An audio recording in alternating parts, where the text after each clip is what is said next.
پورے ملک میں امن و شانتی کا پیغام دیا ہے۔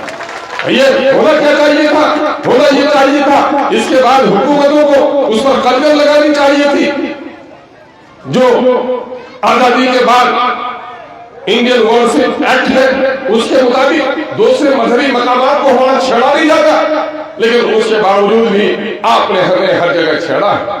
گویا آپ نے اس ملک میں ہندو اور مسلمانوں کو جس طرح انگریزوں نے لڑا کر راج کیا تھا آپ اس طرح راج کرانا چاہتے ہیں۔ یاد رکھیے انگریزوں کے اس ناپاکی نے ہی ملک کو دو ٹکڑے میں بانٹا۔ ہم پاکستان کا اور بنگلہ دیش کا کبھی سمرتھن نہیں کر سکتے۔ کچھ پاگل اٹھے تھے وہاں سے اور کچھ پاگل اس دیش کے بھی تھے جن پاگلوں نے بٹوارا کیا تھا ہمارے باپ دادا کو اس ملک میں امن و محبت کا پیغام اور بانسری بجانے کے لیے اس ملک کو ہی اپنی دھرتی چنا ہے اور کہا ہے کہ زندہ ہی نہیں ہوں صرف مر کر بھی اس مٹی سے میں کبھی جدا نہیں ہوں گا، وہ میں بھارت ورش کا واسی ہوں۔ یہ اعلان کیا ہمارے باپ دادا نے، اور آج ہمیں آپ ہر ایک مہاج کو پریشان کر رہے ہیں۔ آپ نے حکومت کے خاطر جھوٹے وعدے کیے، آپ نے غریبوں اور دلتوں کو یہ وشواس دلایا کہ 15 لاکھ روپے آپ کے کھاتے میں بھیجیں گے، 15 پیسے نہیں بھیج پائے مودی تم نے کہا تھا کہ ہم کروڑوں کو نوکری دیں گے اور پکوڑا بیچنے والے کو کہتے ہیں ہم نوکری دے رہے ہیں۔ یہ تو پکوڑا پہلے سے نہیں بیچتے تھے جس وقت تم چائے بیچتے تھے، لیکن تم چائے بیچ کر پردھان منتری بن گئے ہو اور جن کے بچوں کو نوکری چاہیے ان کو پکوڑا بیچنے کے لیے کہہ رہے ہو۔ یہ تو بڑے حیرت کی بات ہے۔ آپ دیکھیں گے اسی مودی نے کہا تھا کہ کالے دھن واپس لے کر آئیں گے، کیا کالا دھن واپس لے کر آئے؟ نہیں، بلکہ دیش کی بہت ساری سمپتیوں کو مودی نے بیچ ڈالا۔ یہی نہیں، مودی نے کہا تھا سب کا ساتھ سب کا وکاس، کیا غریبوں کا وکاس ہوا؟ نوٹ بندی پر اور کروڑا بندی پر مہنگائی جتنی بڑی ہے اس سے بھی بھارت ابھر نہیں سکا ہے۔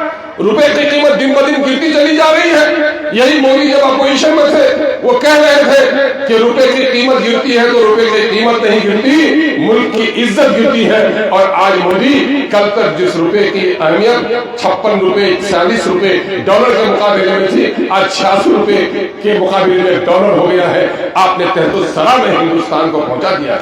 آپ نے کہا تھا سب کا ساتھ سب کا وکاس، کیا وعدہ صحیح ہے؟ نہیں، سب کا وناش کر کے مٹھی بھر لوگوں کا وکاس آپ نے کیا ہے۔ پوری دنیا جانتی ہے کہ راتوں رات امبانی اور اڈانی کو آپ نے دیش کی دولت کا ایک بڑا حصہ دے دیا ہے اور غریبوں کے نوالے سے غریبوں کے نوالے کو چھیننے کا کام کیا۔ اب چونکہ 2014 کا وہ جنون باقی نہیں ہے، کیا کرے گا مودی؟ تو مودی کے سامنے ایک ہی بات ہے کہ مسلمانوں کو دشمن بنا کر پیش کرو۔ اے عقل مند بھارتیوں، مجھے امید ہے کہ گاندھی جی نے کہا تھا کہ حضرت سیدنا امام حسین کے راستے میں چل کر ہی ملک کو آزادی ہو سکتی ہے، یعنی شہادت حسین کے بغیر ملک کو آزادی نہیں ہو سکتی، گاندھی نے کہا۔ اور آج گاندھی کے دیش میں مجھے فخر ہے کہ اس کالے قانون کے مقابلے میں ووٹ دینے والے 24 مسلمان تھے، لیکن 24 نہیں 235 لوگوں نے آپ کے حق میں ووٹ ڈالا ہے۔ یہ اس کالے قانون کے مخالفت میں ووٹ ڈالنا ہے، جس کا مطلب ہے کہ گاندھی کی آتما ابھی زندہ ہے، گاندھی اور مولانا آزاد کا پیغام ابھی ہندوستان میں باقی ہے۔ مودی آپ کی طرح 70 مودی آ جائے گا، لیکن مجھے وشواس ہے کہ ہندوستان کی مٹی سے ہندو اور مسلمانوں کی محبت کو ختم کرنے میں کوئی کامیاب نہیں ہو سکتا۔ ہاں، ہم آج ڈرے ہوئے ہیں، آج گھبرائے ہوئے ہیں۔ آپ نے ہمارے اہل وطن کو یہ باور کرا دیا ہے کہ ہم ہی مصیبت کی جڑ ہے۔ ہم مصیبت کی جڑ نہیں ہے مودی۔ لیکن کارل مارکس کی تاریخ یاد ہے کہ 1917 میں جب رسا میں انقلاب آیا تو مندروں کے دروازے بند ہو گئے، وہاں پر چرچ کے دروازے بند ہو گئے، مسجدوں کے دروازے بند ہو گئے، دھارمک کتابوں کو جلا دیا۔ داس کیپیٹل ان کی کتاب تھی، ان کا ہوتا لینن ہی تھا۔ ایک زمان آیا کہ لینن کی ناکام پالیسی سے جب رسا کو نقصان پہنچا تو اس کی قبر کو کھود کر بھی اس کی ہڈیوں کو جلانے کا کام کیا ہے۔ مودی اگر یہ حرکت رہی تو آج اپنی فروغی طاقت سے آپ ہمیں پریشان کر لو، لیکن مرنا تو ہر کسی کو ہے، مرنے کے بعد آپ کی ہڈیوں کے ساتھ بھی حشر ہوگا۔ یہی دھرتی کرے گی، یا کہ ہندو اور مسلمان کرے گا یا کہ دلت کرے گا، چونکہ سب کو آپ نے پریشان کیا۔ وقت کے تعلق سے آپ کو ماننا چاہیے وقت کیا ہے۔ اسلام میں کلمہ لا الہ الا اللہ پڑھنے کے بعد عبادات کا فریضہ آتا ہے، اور عبادات کے بعد کیا ہوتا ہے؟ واقعی الصلاۃ وآتوا الزکاۃ، یعنی مال خرچ کرو۔ یہ مال خرچ کرنا اسلام میں ایک عبادت کو سارے بندوں میں عبادت ہے، لیکن اسلام نے حقوق العباد کو بڑی ترجیح دی، اور اللہ تبارک و تعالیٰ نے بلکہ یہ باور کرایا ہے کہ میں بے نیاز ہوں، میرے حق کے ساتھ تھوڑی غفلت ہوگی تمہاری میں تو برداشت کر سکتا ہوں، لیکن میرے بندوں کی حق ماری اور تم نے کی تو میں تمہیں معاف نہیں کروں گا۔ بندوں کے تعلق سے خداوند اقدس نے مسلمانوں کو ایک پیغام دیا۔ یہی وجہ ہے کہ آج غریب سے غریب مسلمان بھی صدقہ اور خیرات کو دینی فریضہ سمجھتا ہے، اور وقت کی اہمیت تو ہماری شرعی حیثیت ہے۔ آپ جانیں گے کہ اسلام میں ہجرت کے بعد جو سب سے پہلی مسجد بنی مسجد قباء بنی، اور دوسری مسجد جو بنی وہ مسجد مدینہ جسے ہم مدینہ منورہ کی مسجد کہتے ہیں وہ بنی، اور آپ کی اونٹنی قصوہ جا جا کر بیٹھی تو پتہ چلا کہ وہ غریب یتیم بچوں کی زمین ہے، سہد اور سہیل کی۔ آپ نے اس زمین کو پسند کیا اور آپ نے اس زمین پر خانہ خدا یعنی اللہ کا گھر بنانے کی تجویز رکھی۔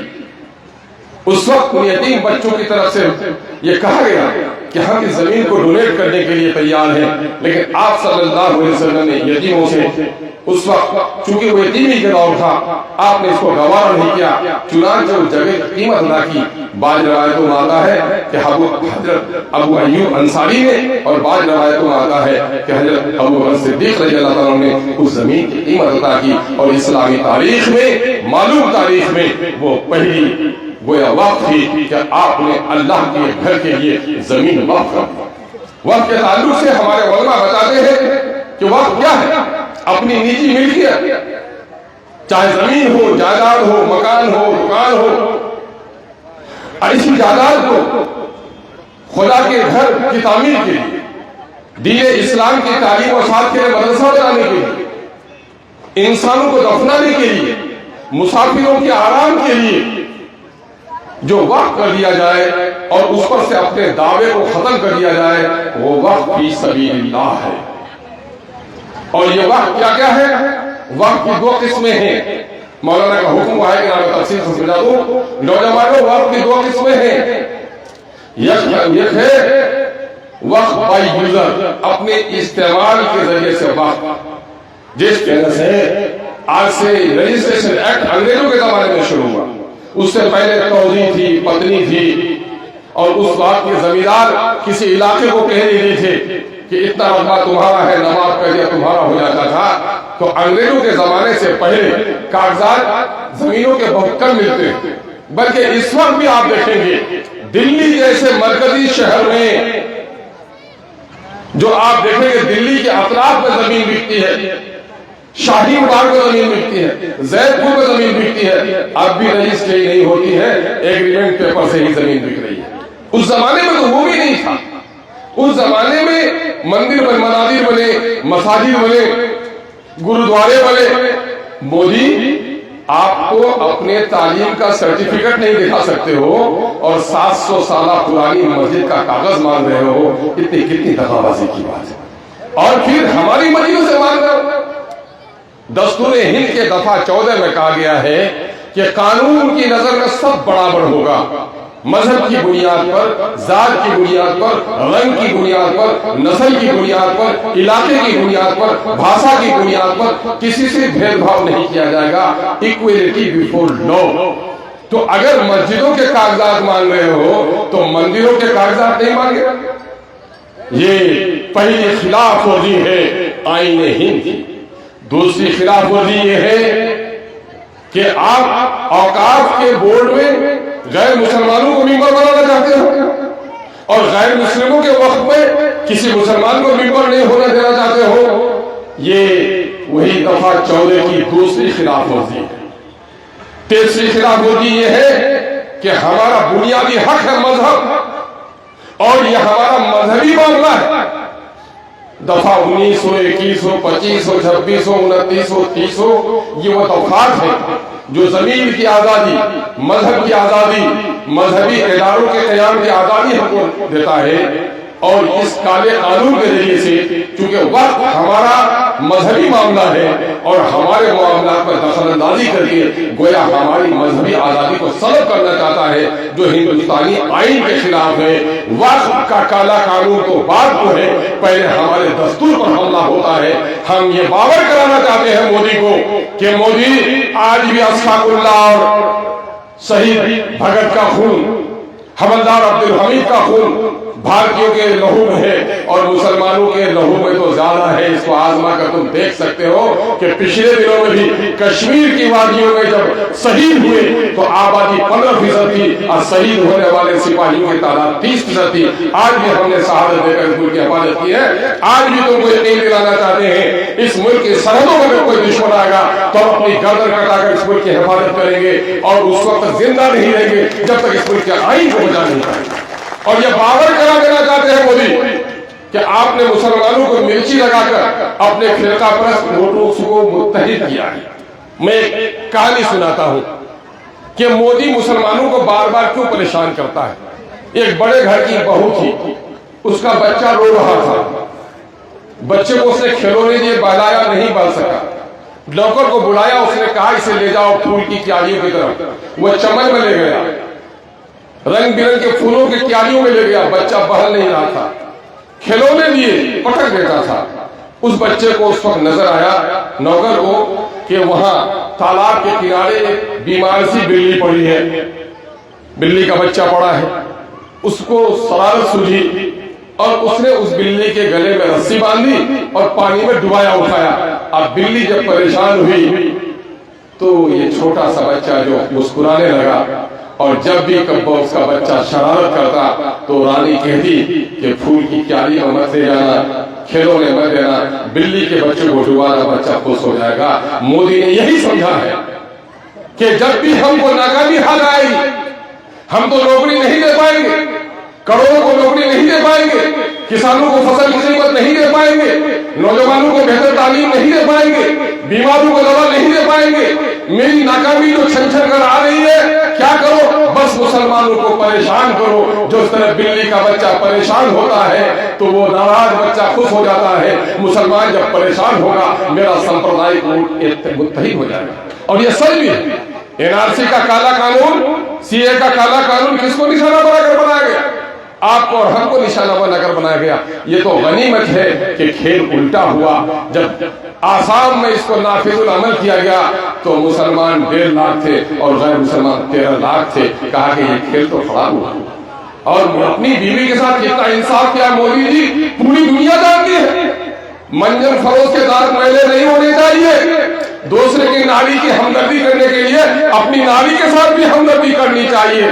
طلاق کا قانون لے کر آئے، اور طلاق کے قانون میں ہمارے علماء نے اپنی قوم کو سمجھایا کہ عدالت ایک طرف ہے، ہم اس کا احترام کرتے ہیں، لیکن خدا کی کتاب جو شریعت ہے ہم اس سے کبھی اپنا رشتہ نہیں توڑ سکتے ہیں۔ یہ ممکن ہے کہ مچھلی پانی کے بغیر زندہ رہ سکتی ہے، لیکن مسلمان شریعت کے بغیر زندہ نہیں رہ سکتا۔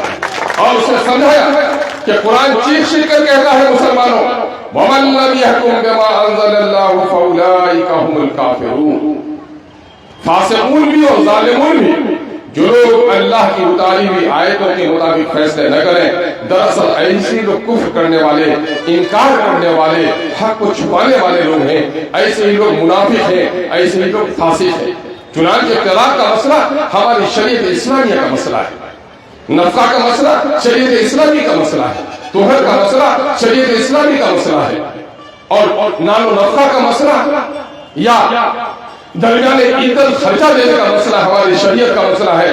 طلاق قانون تو مودی لایا مسلمانوں کو پریشان کرنے کے لیے، لیکن مبارک کو ہمارے مفتیان اور قاضی حضرات کا انہوں نے اپنی قوم کو سمجھا کر عدالتوں میں جانے سے روک دیا۔ نتیجہ یہ ہوا، یہ کھیل بھی غلط ہوا۔ اب اس کے انفلوئنس نے یہ کہا کہ نہیں، ایسی مرچی لگاؤ مسلمانوں کو کہ مسلمان اس سے نکل نہیں پائے گا۔ اور کیا ہے؟ وقت کا یہ کالا قانون۔ یہ وقت کا کالا قانون کیا ہے کہ یہ تمام ترجیحیں جس کی مذہبی حیثیت ہے، مسجد ہو، دینی مدارس ہو، خانقاہیں ہوں، امام بارے ہوں، عیدگاہیں ہوں، قبرستان ہو، یہ فی نفس ہی وقت ہے۔ یہ وقت بائی یوزر جس کے پاس کاغذات نہیں ہو لیکن وہ قبرستان ہے، وہ مسجد ہے، وہ ہے، اس پر کوئی اطلاع بھی نہیں ہے، برسوں سے اس کا سلسلہ چلنا اس بات کی دلیل ہے کہ وہ بائی یوزر ہے۔ دوسرا وقت دستاویزی جس کو باضابطہ رجسٹرڈ ڈیڈ اس کا حاصل ہے، لگ بھگ 9 لاکھ اوقاف کی ملکیت میں سے 4,20,000 اوقاف جو ہیں وہ وقف بائی یوزر ہیں، جن کے کاغذات نہیں ہیں، اور مودی نے اس وقف بائی یوزر کو ماننے سے انکار کیا ہے، گویا ہماری پرانی مسجدوں کو ہم سے چھیننے کی ناپاک کوشش کی ہے۔ اور ایسی جگہ جو مقبرہ ہو، جو مسجد ہو، جو قبرستان ہو، اگر کسی نے وقف نہیں کیا ہو چونکہ اس کی مذہبی حیثیت ہے تو وہ وقف کی پراپرٹی ہے، اور انہوں نے ان اوقاف کے سلسلے میں ایک لمیٹیشن کا ایکٹ ہے جو سرکاری زمین پر 12 سال نہیں، آپ 100 سال تک بھی اگر اپنا قبضہ کیے ہیں تو سی او نوٹس کرے گا، نہیں کرے گا، بلڈوزر لگا ہٹا دے گا، عدالت میں کوئی کیس نہیں ہوگا۔ لیکن ولیتی زمین پر اگر 12 سال تک کسی کا قبضہ ہے تو اس قبضے کو بغیر عدالت کے فیصلے کا ہٹا نہیں سکتے۔ پہلے وقف ترمیمی جو قانون ہے 1995-2013، اس کے ذریعے سے یہ تھا کہ 100 سال تک بھی اگر وقف کی زمین پر کسی کا ناجائز قبضہ ہے تو وہ قبضہ تسلیم نہیں کیا جائے گا۔ لیکن مودی نے جو یہ قانون لایا ہے اس میں کہہ دیا گیا ہے کہ 12 سال تک جس کا قبضہ ہے اس کو عدالت کے ذریعے سے ہٹایا جائے گا۔ بولیے وقف کی کوئی جائیداد بچے گی؟ وقف کی کوئی جائیداد نہیں بچے گی ہماری۔ اور اس کا معاملہ کیا ہے؟ آپ جب دیکھیں گے جو سی اے کا کالا قانون آیا تھا اس زمانے میں ارڑیا میں ایک جگہ ہے، وہاں پر دلت بھائیوں کے درمیان لڑائی ہوئی، پیے ہوئے تھے، دھکا مکی کر لی۔ جب پنچایتی ہوئی تو پنچایتی میں کہا کہ کیا کیوں لڑ گئے؟ تو اپنی بھاشا میں کہا مالک کیا کہیں گے، شرم کی بات ہے۔ ہم لوگ کو شہر سے کچھ لوگ آئے تھے اور کہا تھا کہ مسلمان کو تو بنگلہ دیش بھگا دیا جائے گا اور یہ ساری سمپتی تم لوگوں کی ہو جائے گی۔ تو میں کہہ رہا تھا کہ پچھم والا پکا والا گھر میں لوں گا، اور چھوٹا بھائی کو کہا کہ پورب والا گھر تم لینا، لیکن یہ کہا تھا کہ پچھم والا گھر ہم ہی لیں گے، اسی میں ہم لوگ کی لڑائی ہو گئی۔ آج مودی نے کیا کیا ہے؟ مودی کے سنتریوں نے، مودی کے جاسوسوں نے گاؤں گاؤں میں یہ پیغام پہنچایا ہے کہ جو مسلمان ہیں جن کے باپ دادا کے سال و شوکت کی عمارت اس ملک کی عظمت کی کہانی کہتی ہے، لال قلعہ کی فصیح چیز ٹکر کہتی ہے کہ مسلمان صرف آج جو مسجد لال قلعہ کے سامنے میں کٹورا لے کر بھیک مانگتا ہے، یہ بھیک مانگنے والے نہیں تھے، اس کی سرداری یہاں پر تھی۔ یہ تاج محل کی چمک اور یہ قطب مینار کی بلندی جو کہتی ہے یہ مسلمان اس ملک کا ایک زمانے میں بادشاہ ہوا کرتا تھا۔ اس مسلمانوں کو بھیک منگا بنا دو، اس کے لیے کیا کرے گا مودی؟ مودی نے یقین دلایا ہے کہ وقت کی جتنی زمین ہوگی تم اس پہ جھگڑا لگا دو گے، ہم اس میں اسٹے لگا دیں گے، یہ زمین تمہاری ہو جائے گی۔